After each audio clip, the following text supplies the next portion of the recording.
आप सभी को जय मसीह की एक बार फिर आत्मिक प्रेयर में आपका स्वागत करता हूँ। आइए हम सब मिलकर के परमेश्वर के इस वचन में चलते हैं। जैसा कि बाइबल में आपको मिलेगा 1 शमूएल 1 और उसकी 11 में लिखा है, हे सेनाओं के यहोवा, यदि तू अपनी दासी के दुख पर सचमुच दृष्टि करे और मेरी सुधि ले और मेरी अपनी दासी को भूल ना जाए और अपनी दासी को पुत्र दे, तो मैं उसे जीवन भर के लिए यहोवा को अर्पण करूंगी।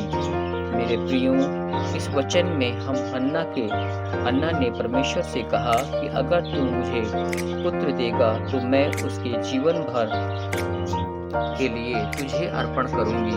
बाइबल हमें बताती है कि हन्ना एक बांस थी और इस बात के लिए उसकी सौतन उसे हमेशा चिढ़ाया करती थी कि जिस कारण हन्ना परमेश्वर के आगे बहुत रोती और बिलखती थी, लेकिन फिर भी उसकी कोख बंद रही।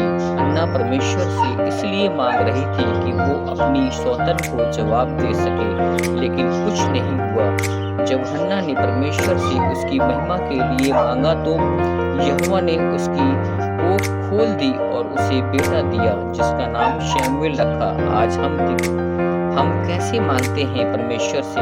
क्या तरीका है हमारे मांगने का? क्या हम इसलिए मांग रहे हैं कि हम अपने रिश्तेदारों को दिखा सकें? आज हम अपने को ऊंचा और दूसरों को नीचा करने के लिए मांगते हैं, ना कि परमेश्वर की महिमा के लिए। हम कभी ये नहीं बोलते कि परमेश्वर तू मुझे बीमारी से चंगा कर, तो मैं लोगों में जाकर तेरी गवाही दूंगा, उन्हें बताऊंगा तू चंगा करने वाला परमेश्वर है।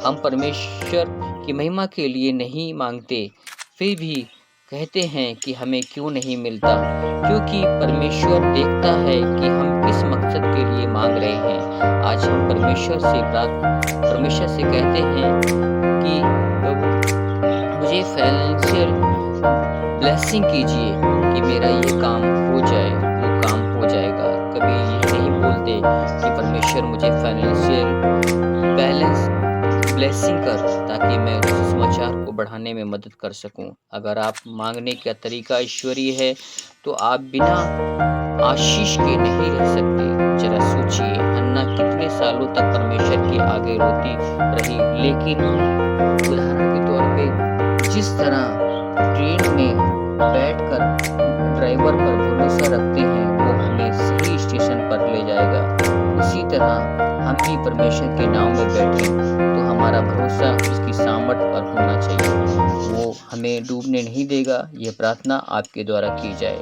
परमेश्वर, मैं जानता हूँ कि आप सब कुछ करने की सामर्थ्य रखते हैं।